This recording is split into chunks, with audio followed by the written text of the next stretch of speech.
Assalomu alaykum ustozlar. Hammaga yaxshimisizlar, charchamayapsizlarmi? Xo'p, birinchi modul 24-test. Bizda hali ham to'g'ri burchakli, uch burchakli mavzusi tugamadi. Endi bu yoqda aytgan birinchidan 6-savollargacha so'ralgan savollarga javob bering. Ya'ni mana bu chizma bo'yicha so'ralgan savollarga javob bering degan. Demak, birinchi savoldan boshlayman.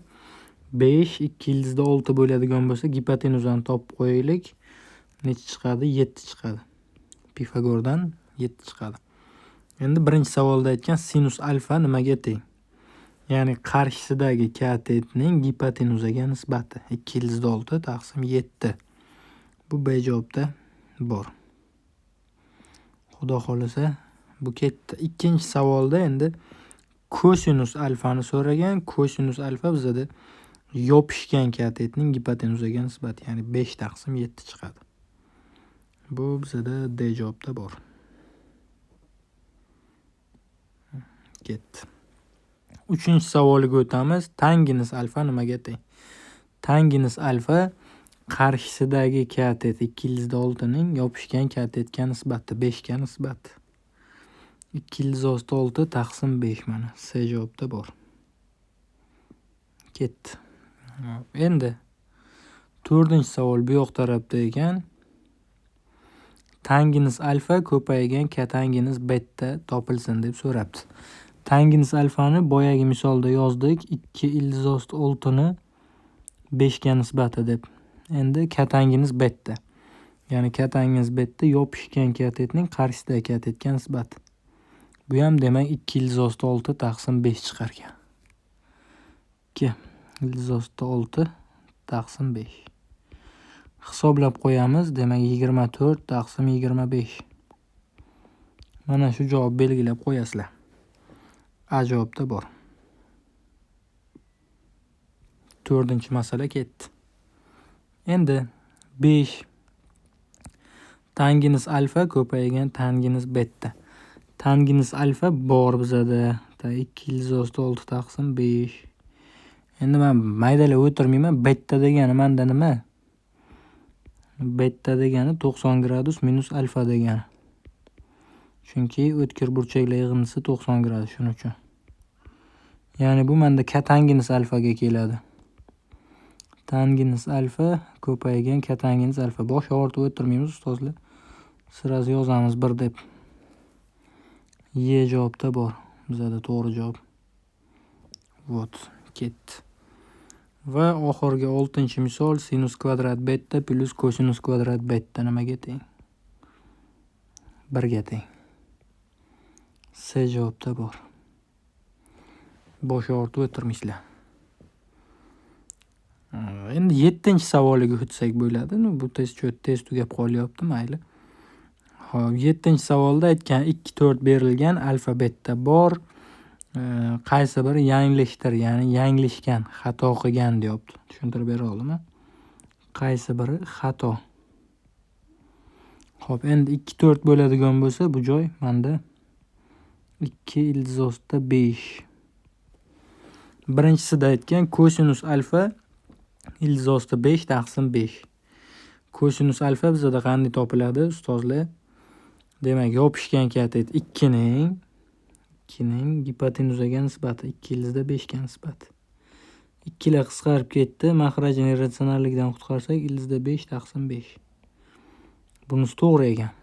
Endi sinus alfa 2 yildizda 5 taqsim 5. Sinus alfa endi qarshisidagi katetning gipotenuzaga nisbati. Bu yoqda ham bu to'g'ri 100%. Tanginus alfa 2, ya'ni qarshisidagi katetning yopishgan katetga nisbati 4 taqsim 2.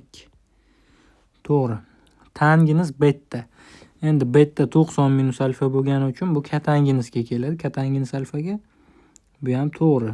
Va katanginus alfa xato. Ya'ni qaysi biri yanglishgan deb so'ragan. Menda to'g'ri javob mana Y javobda bor. Ya'ni mana shu joyda xatolik bor. Qolgan hammasi to'g'ri. Endi 8-savolda tanginus alfa qo'shilgan tanginus betani toping deb so'rabdi. Tanginus alfa bizada nimaga teng? Qarshisidagi katet, ya'ni 4 ta kvadratcha bor. 4 ning tangens alfa deb yozaylik. Qarshisidagi katet 4 ning yopishgan katet 1 ga nisbat. Javob 4 chiqadi. Endi tangens betani topmoqchi bo'lsam, endi salgina mana bu chiziqlari davom ettirishimga to'g'ri keladi. Mana bu yoqdan davom ettirdim. Bu yoqdan ham davom ettiraman. Mana davom ettirdim. Hop, mana bu yoqda ham endi kvadratcha hosil bo'lib qoldi mana. Mana shu narsaga e'tibor beringlar. Mana kvadratchalar hosil bo'ldi. Ya'ni tangens beta degani bu menda qarshisidagi katet 3 birlik taqsim yopishgan katet 2. Ya'ni bu 1,5. Ikkalasini qo'sh degan 11 taqsim 2 degan javob chiqadi. B javobda bor. Tushuntirib bera oldimmi? Xo'p, ana endi keyingi savoliga o'tsak bo'ladi sizlar bilan. 9. ABC to'g'ri burchakli uchburchak, tangensi 8 taqsim 15. Ya'ni C burchak mana bu. Tangensi 8 taqsim 15 chiqishi uchun nima bo'lishi kerak? Mana bu joy 8 bo'lishi kerak. Qarshisidagi katetning yopishganiga nisbati shundan. Demak, AC manda 17 bo'ladi. Sinus A ni toping, ya'ni mana bu sinus alfani toping deb so'rabdi. Sinus alfa bizada qanday topiladi? Qarshisidagi katetning gipotenuzaga nisbati, ya'ni 17 ga nisbati. To'g'ri javob bizada C javobda bor. Ketdi. 9-savol ketdi, xudo xolisa. Endi sizlar bilan 10. 10-savoliga o'tamiz. Tak, alfa 0 pi taqsim 2 orasida, ya'ni bu degani menda o'tkir burchak degani. Shuning uchun bunaqa masalalarda bitta zo'r usul o'rgataman. Ya'ni men to'g'ri burchakli uchburchak olaman. Sinus alfani 4 taqsim 5 qilamiz. Ya'ni mana bu burchak bizada 90 gradus. Hop, alfa sifatida mana bu tepadagi burchak olaman, farqi yo'q qaysini olishlaringiz. Sinus alfa degani qarshisidagi katetning gipotenuzaga nisbat. Qarshisidagi katetni men 4 deb olaman, gipotenuzani 5 deb olaman. Shunda bu joy 3 chiqadi. Va menda osongina kelib qoladi. Tangens alfa degani qarshisidagi katetning yopishgan katetga nisbati 4 taqsim 3. Katangens alfa degani shuni teskarisi, ya'ni 3 taqsim 4. Umumiy makhraj 12, suratda 25 degan javob chiqadi. Bizda to'g'ri javob mana C javobda bor. Ketdi. 10 ketdi. Endi 11. ABCD bir dikto'rtgen, ya'ni to'g'ri 4 burchak. YDC burchak alfaligi bor. 2, 8 bor. Yuqorida berilganlarga ko'ra tangens alfa nimaga teng deb so'rabdi. Demak, bir boshdan boshlaymiz. Mana AD tomon kelinglar, bizada A bo'lib tursin. A bo'lib tursin, maylimi? Mana bu alfa bo'lsa, qo'shnisi. Tak, bu yoqdan yozaman strelka qo'yib. 90 gradus minus alfa bo'ladi va mana bu Y burchagim ham alfa bo'ladi. Shunda bu taraf menda 90 gradus minus alfa bo'ladi, bu yoq taraf ham alfa bo'ladi. Ana endi men bemalol xohlagan ishimni qiladigan bo'lsam bo'ladi, ustozlar. Xohlasangizlar o'xshashlik qilsangizlar bo'ladi. Yana bitta ideya hozir shu yoqda kelib qoldi, ustozlar. Bundan osonroq bo'lgani uchun shu ideyani qo'llamoqchiman, maylimi? Ya'ni qanaqa ideya? Ustozlar, men Y nuqtadan bitta balandlik tashlayman. Jazoz. Ketdi. Balandlik tashladim. Bu balandligim ham AD ga teng bo'ladi, ya'ni A. Mana bu 2 tepaga ko'chdi, 8 ham tepaga ko'chdi. Demak, menda mana bu yoqda hosil bo'lgan DYS to'g'ri burchakli uchburchakda A kesma menda gipotenuzaga tushgan balandlik vazifasida kelyapti. Ya'ni yozsak bo'ladi a ning kvadrati barobar 2 kara 8. 16. Bundan a ni topadigan bo'lsak, javob 4. A teng 4ligini topdikmi?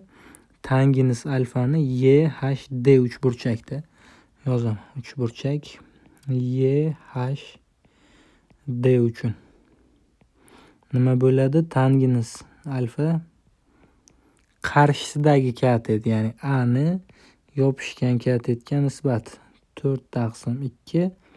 Javob bizada 2 chiqadi. Mana bunaqa ideologiyasi ham bor. Ya'ni 2 marta men boya tangens qilib a ni topmoqchi edim. Bu yoqda bitta balandlik tashadim. Sirazi a ni qiymati kelib chiqdi. Sal osonroq usul bo'lgani uchun bu usulni ko'rsatib qo'ydim sizlarga. Va 12. Endi 12-masalada hammasi 2 kara 2 deydi-ku. Kosinus 45 bilan sinus 45 teng. Bu bo'yicha muammo yo'q. Kosinus 60 bizada 1/2, sinus 60 ildizda 3/2 bo'ldi. 1/3 chiqar ekan. Endi mahrajini ratsionallikdan qutqarib qo'ysam, ildiz osti 3/3 degan javob chiqadi. Ya'ni bu menda D javobda bor. Boshlaringizni ortib o'tirmasangizlar ham sirazi keladi. Bu menda 12-savol yechim bo'ldi. Bu test endi sal osonroq, ya'ni trigonometriyani biz algebra kursidan ham bilganimiz uchun, shuning uchun qisqaroq bo'ldi. E'tibor uchun hammaga rahmat. Ustozlar, keyingi videoda yana sizlar bilan ko'rishamiz.